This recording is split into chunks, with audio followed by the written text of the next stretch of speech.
Donald Trump is panicking as Iran is putting the screws in and publicly taunting him. They're posting images and memes like this on their social media accounts from their various embassies.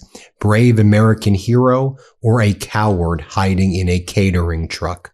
They also posted the one they claimed was hiding in a bunker was martyred in his office, yet the one who boasted about his massive warships and advanced B-2 bombers ended up fleeing in a food truck. The Iranian embassy in Zimbabwe posted from "I've got a great idea" to "What have I done?"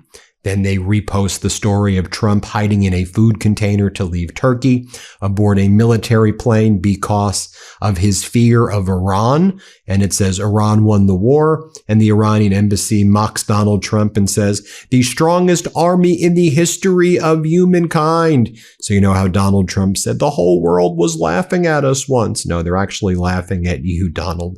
I saw this being reposted as well. Trump Zoo. "Once you have obliterated your enemy, show strength by hiding in the food."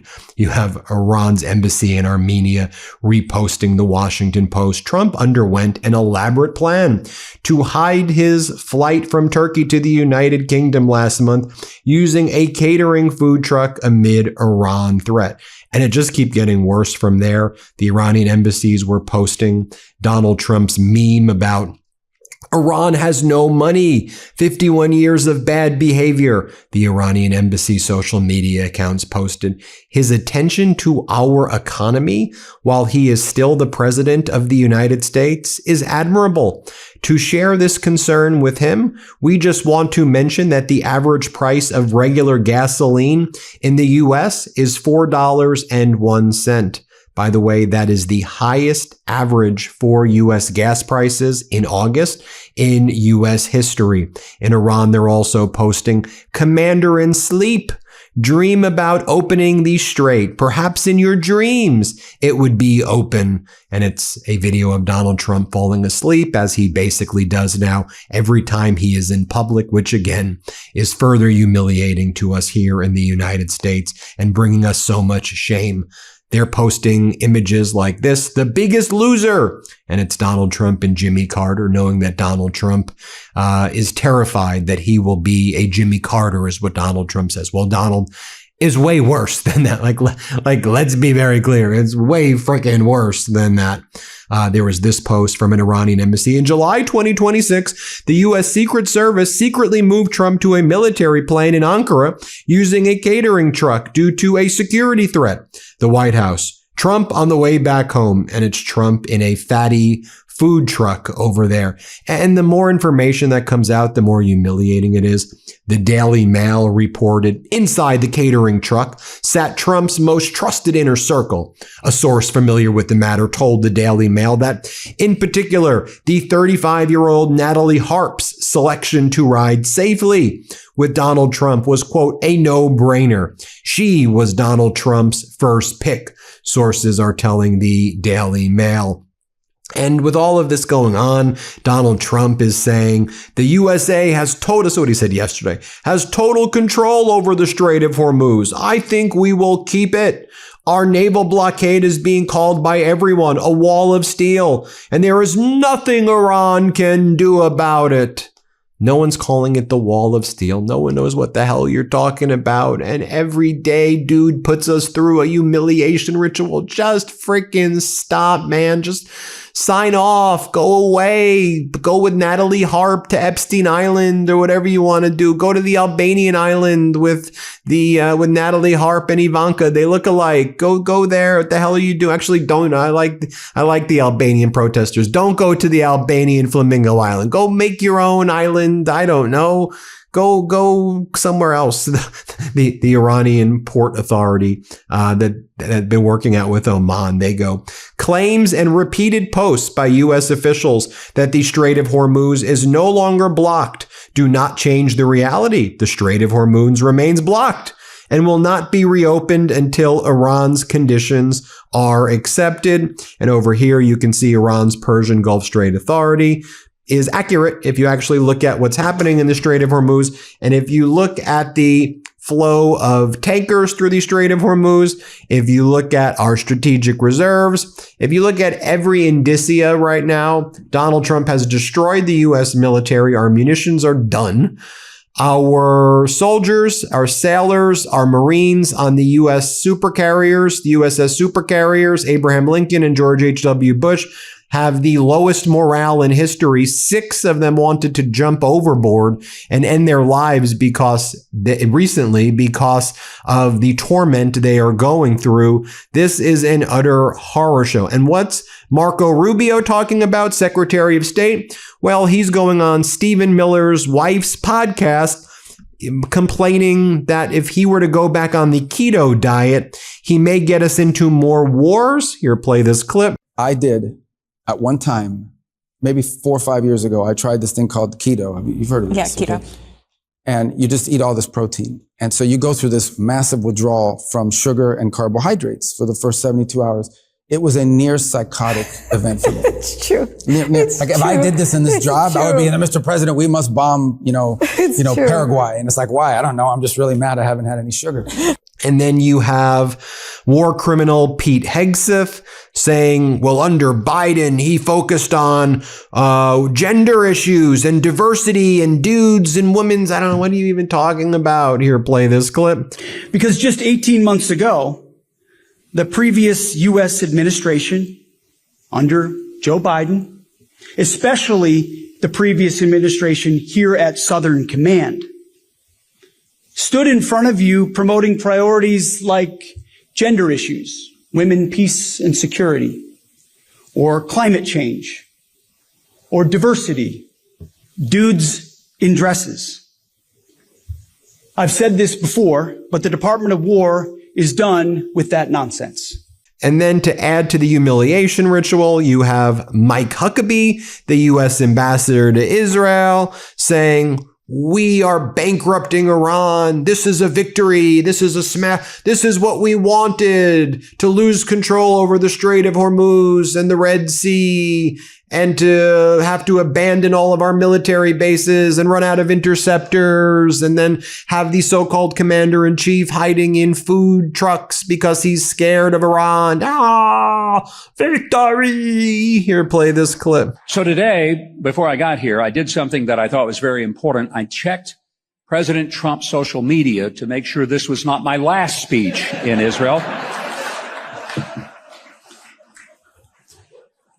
As you know, he typically fires people in the middle of the night by way of social media. So I wanted to make sure that there was a reason for me to come.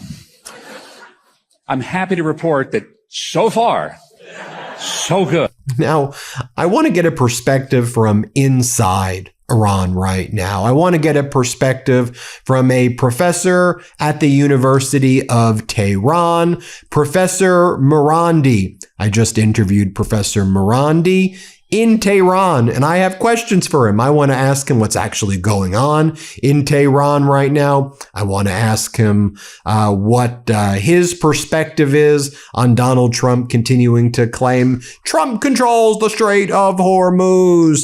I want to ask him about the potential deal between Iran and Oman. The U.S. isn't involved in this at all, and what's the status over there?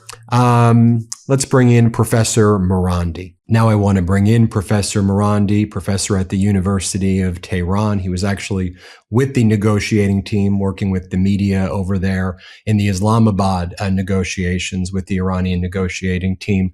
Want to speak to you about what's generally going on in Iran right now, the sentiments regarding where we are with these whatever you want to call the situation. I don't want to call it a negotiation taking place. What's your view of just kind of the current status of where things are right now?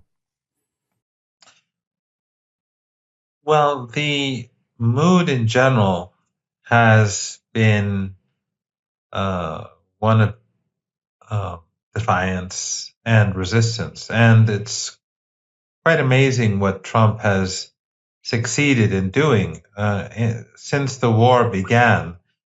A segment before the war began, a significant segment of Iranian society wanted some sort of solution with the United States.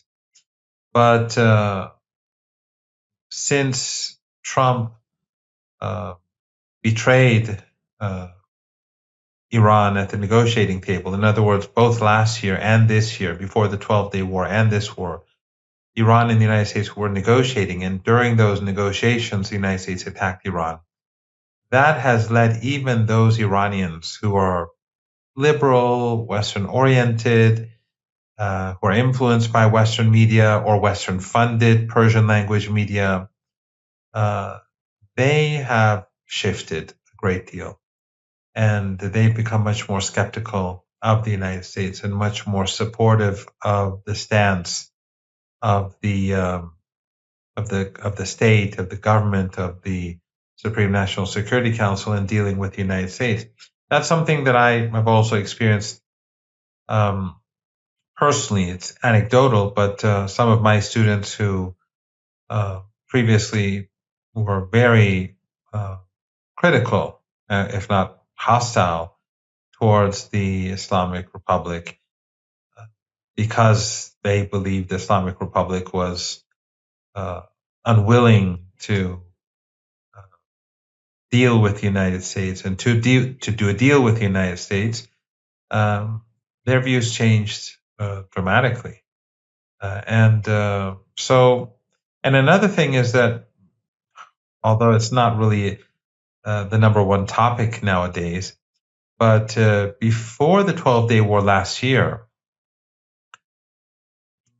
I think roughly half of the Iranian population believed that Iran should have nuclear weapons.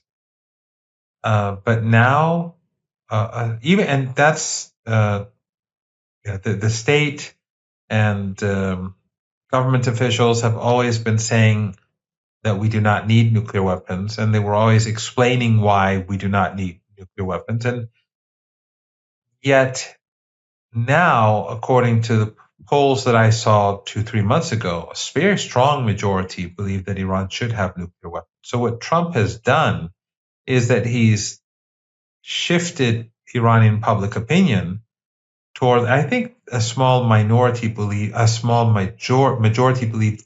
back then that we shouldn't have nuclear weapons, but now a strong majority believes that we do need nuclear weapons. So Trump single-handedly has convinced many Iranians that Iran should develop a nuclear weapon, despite the fact that the government, the leader,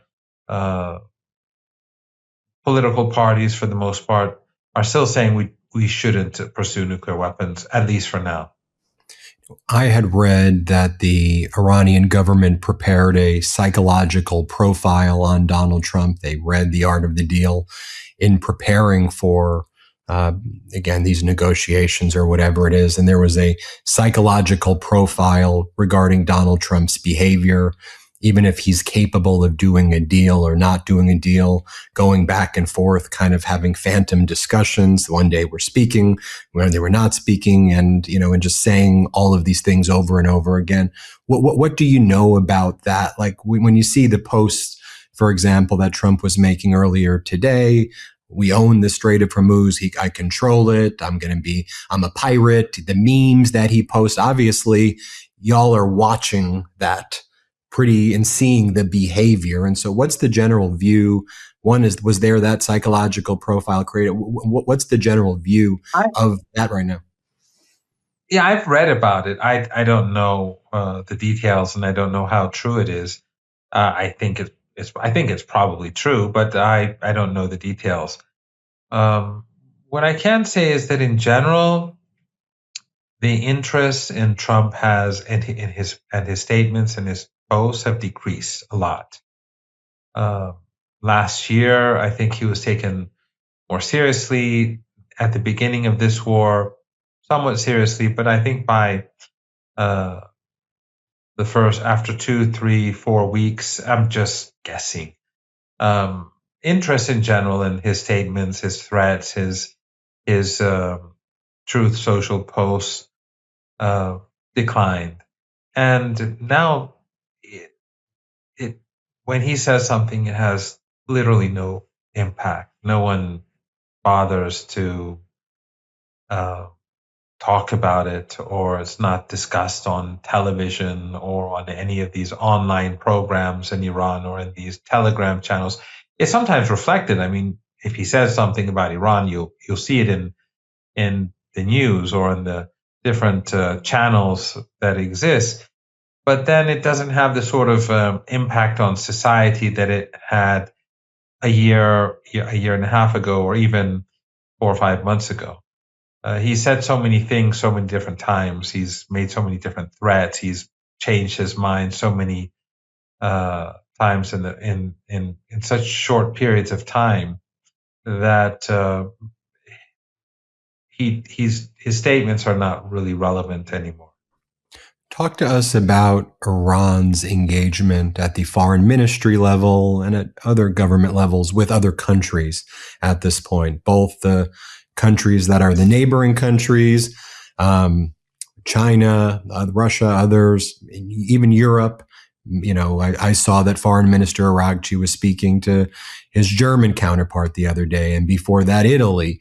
Are you seeing kind of a different type of engagement? And is Iran, do you see being treated differently at that foreign ministry engagement level? I know there's a lot to unpack there, but I'm observing new security structures being created and Iran's involvement looking different than it was before the February Trump-Netanyahu attacks and invasion. There has been enormous change. After this war in particular, after the 12-day war, there was some change, but after this current war that's been going on for 5.5 months or so, leaders across the world have been treating Iranian officials with much respect. And the Chinese leaders and the Russian leaders in particular have been saying that Iran's status in their eyes and the eyes of others have grown enormously. And it's largely because of the fact that most people outside of Iran believe that Iran would not survive the war, let alone win the war. Although I personally, and many people in Iran, we never had any doubt, not everyone, but many of us never had any doubt that Iran would overcome and that it would succeed. Although I'm pleasantly surprised that it did even better than I expected. But anyway, outside of Iran, the general sentiment among friends of Iran, people who I was personally in contact with, let's say some people abroad during the war, they were very skeptical about Iran's future. But after the war, Iran's status has grown immensely. And even the Europeans who, unfortunately, due to centuries of empire, they would regularly speak with Iranian leaders and diplomats with a particular type of arrogance. They have great difficulty in doing that nowadays. Their behavior towards Iran, they're still in the American camp, the Europeans, unfortunately, to their detriment. But the way in which they approach Iran and the Iranians has definitely changed. I remember back in late April, Donald Trump was saying that based on the way the blockade was working, which we know it wasn't, but that the pipes were going to fill up and it was going to burst and there was 3 days and Iran was going to explode. And now he says we're semi-negotiating and we're just going to low-key it, because if you read his posts and then our media here regurgitates it, he says, Iran and Tehran, they're broke. They can't afford anything. It's all being destroyed and the blockade's working perfectly.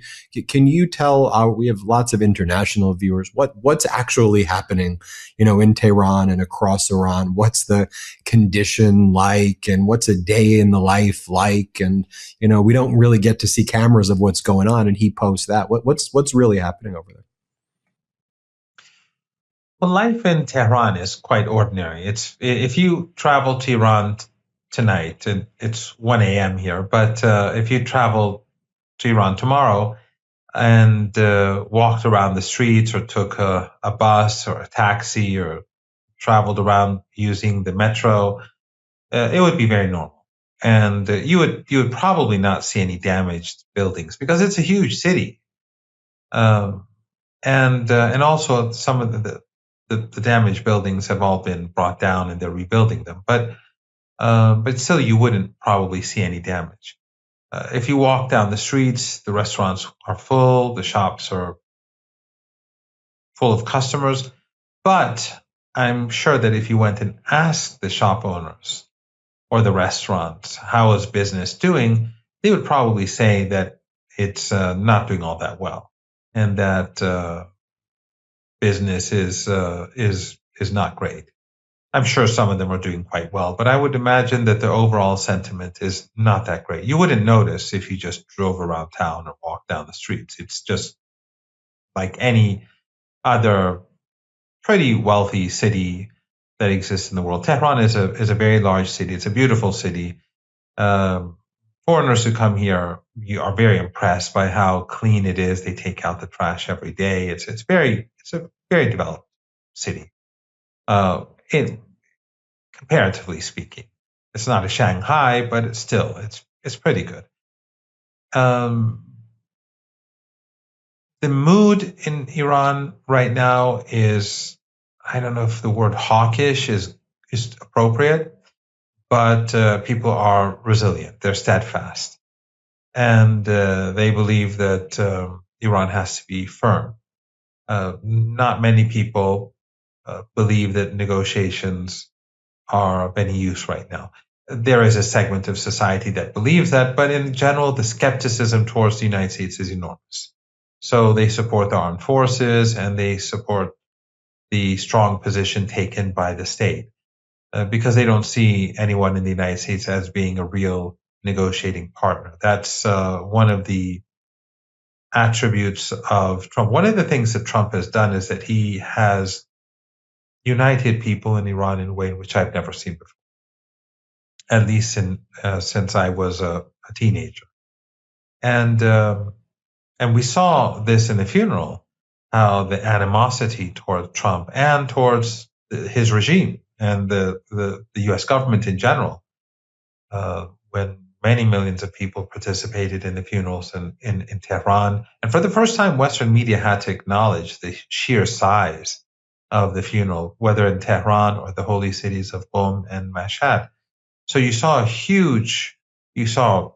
really unprecedented crowds.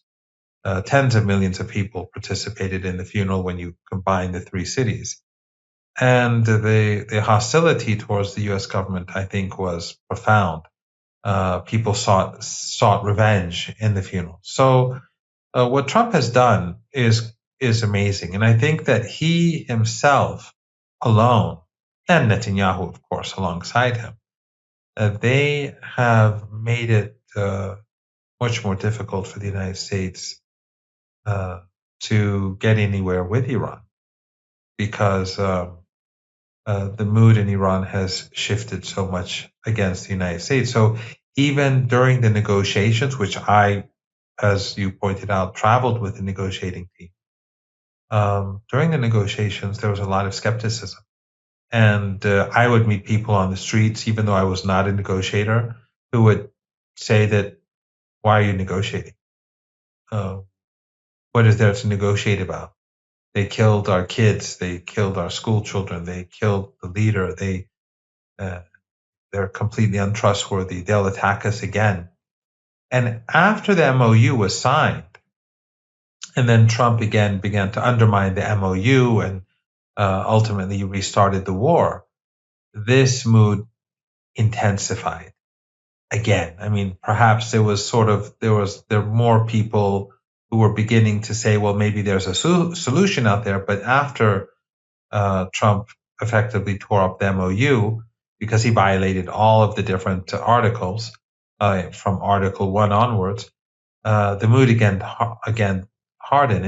And of course, this is my anecdotal experience. But when I would, even though, again, I'm not a negotiator, but many people since they saw me with the negotiating team, assumed that I was a part of the negotiations.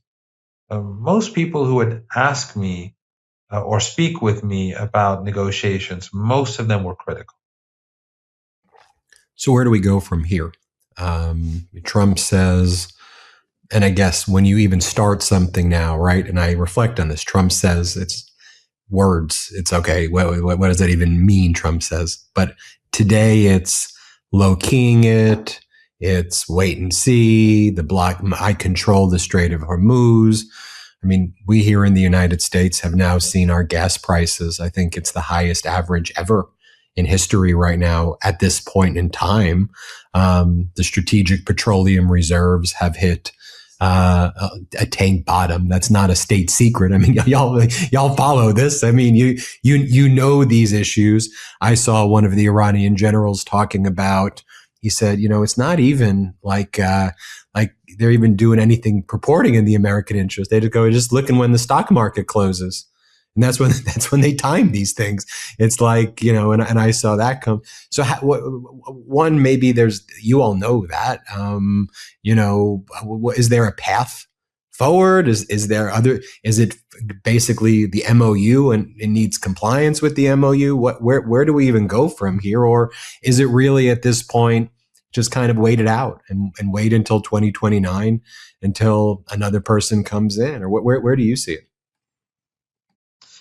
In Iran, people know a lot more about the United States than the number of people who know anything about Iran in the United States. English is our second language at school. Many people are fluent or at least partially fluent in English. A lot of people follow American politics. You have most academics at important universities are fluent in English, or at least they can read and write in English. So there is a strong understanding of Iran in general. I'm not saying the whole population follows American politics, but there's a substantial number of people who do. And I have students whose English skills, at least when they speak, they're more fluent than I am. So that I think that shows how things are here. And there are very few books in the United States that I would endorse about Iran that would give a clear understanding about the country, because the problem in the United States is that if you want to get anywhere, you have to be hostile towards Iran. If you want to get a job at a good university, if you want to get a position at a think tank, you can't do it by saying Iran is a normal country, which is legitimate, and the state is legitimate, and it has popular support among the people, the state, and so on. You might as well get a different job and go and work in the supermarket. So there's very little that people material in the United States that I think people can read. Very few books that would help them understand Iran. That is a big problem, and that I think is made worse by the fact that Trump has no real experts on Iran anywhere near him or in the national security establishment, and therefore everything that he says and everything that he hears is based on inaccurate information or propaganda or material provided to him by the Zionist lobby. So I'm very skeptical about the possibility for any form of progress at the negotiating table. We already have a deal. We have an agreement, at least, the MOU, which Trump himself signed. But he effectively violated all of the deal. He was supposed to release Iran's stolen funds. He refrained from doing that. He was supposed to force the Israeli regime to withdraw from Lebanon and stop the killing. He refrained from doing that.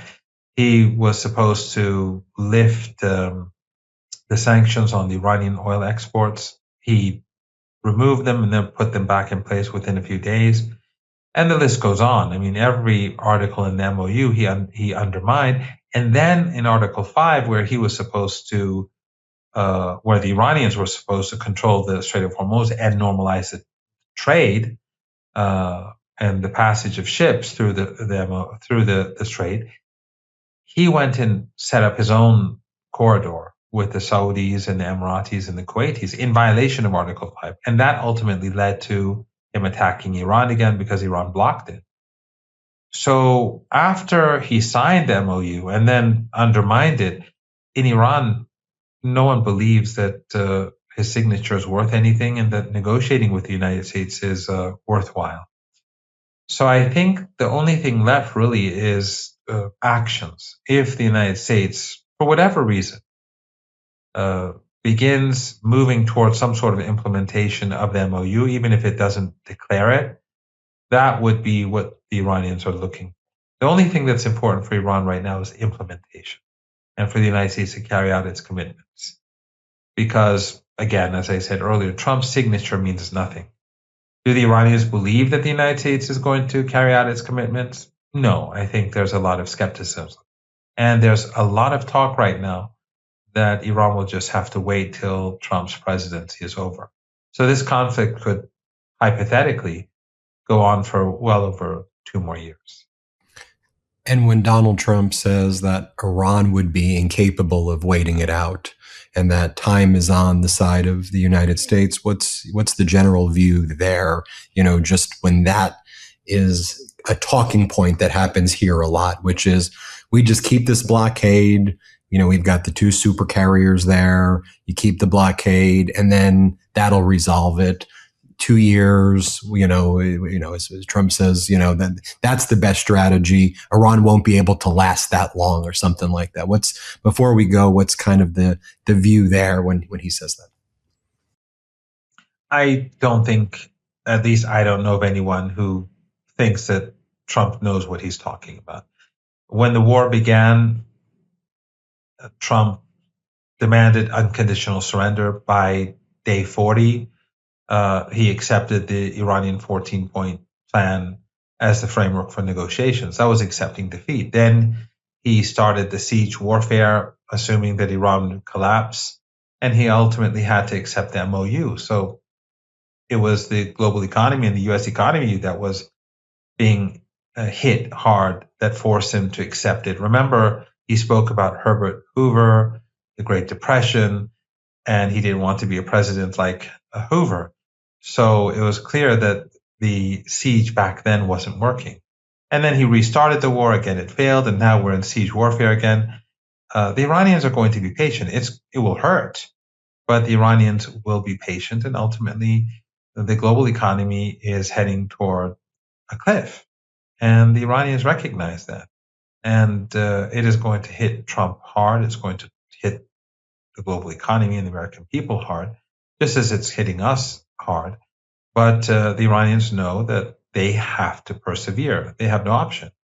But the ordinary Americans, they have no incentive to resist because it's not their war. They know that the Israeli regime, the Zionist lobby, imposed it upon them, and they're suffering because of war that was completely unnecessary. So I think it's pretty clear that the Iranians will definitely outlast Trump. And the Iran-Oman negotiations as part of the Gulf organization, I know those discussions are continuing. I know that, it seemed like last week the United States Trump tried to be like, I'm involved in that. And I think Iraq, she was like, no, you're not involved. We're not talking to you about this. We're doing the deal with Oman. Any sense of where that's going? It seems, they're working on a route. You're working on a route together. What's the latest there? There is an agreement with Oman. They're not declaring it because there's no reason to. Since the United States has imposed a siege, the Iranians have no intention of opening the Strait of Hormuz as a result. But there is an agreement, and the two sides have agreed. The Iranians will have oversight both over ships coming into the Persian Gulf and ships leaving the Persian Gulf through the Strait of Hormuz. And there will be a fee. So they've agreed upon that. There are, of course, details as to how everything will be carried out. But I think what is important for Trump to know is that that has been agreed upon, and I'm sure he knows the details, or he's been told the details. I doubt he cares to listen and to whoever explained it to him, but I think they've explained to him that the Iranians will be taking fees and they will have oversight.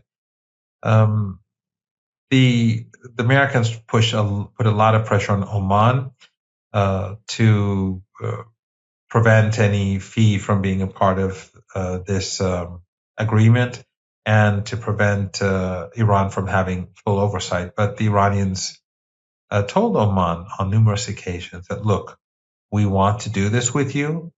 We want to do this together because these are not international waters. This is the territorial water of Iran and Oman. It's not wide enough to be in international waters. But if you do not cooperate with us, we'll do it alone. And this is a security issue for us. War has been waged on our people, and we're not going to just leave the Strait of Hormuz like it was before. And so ultimately, the Americans backed off, and Oman, they agreed, the Iranians and the Omani government came to an agreement.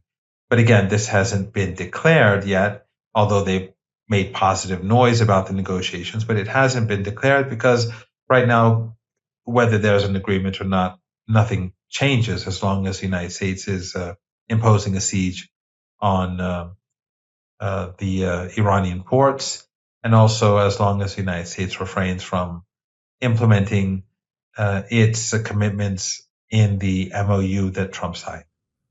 Now, that's fascinating because, 2 weeks ago, Treasury Secretary Besson said, we've got this deal, it's about to be announced. And then Trump kind of swooped in and wanted to kind of take credit for it as though, look at the deal that I did between Oman and Tehran. So hearing you say, yeah, look, they did the deal. It's just, why would they announce it if the Strait of Hormuz is closed at this point?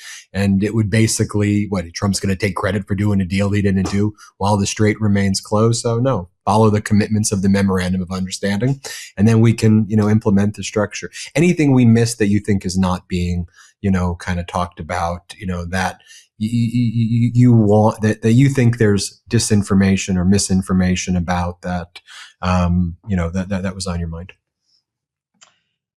Iranians make a clear distinction between the American people and the U.S. government. And they have no hostility towards Americans. I've had many American friends travel to Iran on numerous occasions, and they would even come to Iran like during a time when there are anti-American protests, and they participate in them and to see what's going on. And they were treated with great respect always.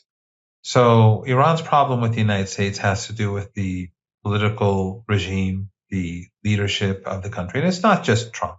Trump is more crude and more dishonest and more hostile, openly hostile than previous presidents. But the United States the U.S. government has always been very hostile towards Iran, and the Iranians have been a victim of U.S. policy for many decades, since 1953, when the Americans carried out a coup against the country and overthrew the national government and imposed a police state for 2.5 decades. But despite all that, as I said, any American who travels to Iran would really, within a couple of days, recognize that Iranians have no hostility towards ordinary Americans. And when the Iranians do chant slogans like "Death to America," it's not to be taken literally. This is about the American empire. It has nothing to do with the country of the United States, where ordinary people live and have jobs and so on. This is just like when people would say "Yankee go home." It wouldn't be taken literally. It didn't mean that if there's an American in that country that they'd have, or a person with an American passport, that they'd have to leave the country. It meant that the empire should leave that country alone. So these are not to be taken literally. Professor Marandi, thanks for joining us. Appreciate the perspective. Appreciate you sharing what's happening in Tehran. Thank you very much for having me. It's always a pleasure. Everybody hit subscribe. Let's get to 7 million subscribers. Before you go, our book, WTF America, is available for pre-order now. It's the story of how we got here and how we fight our way back. To pre-order, scan the QR code or click the link in the description. Let's do this.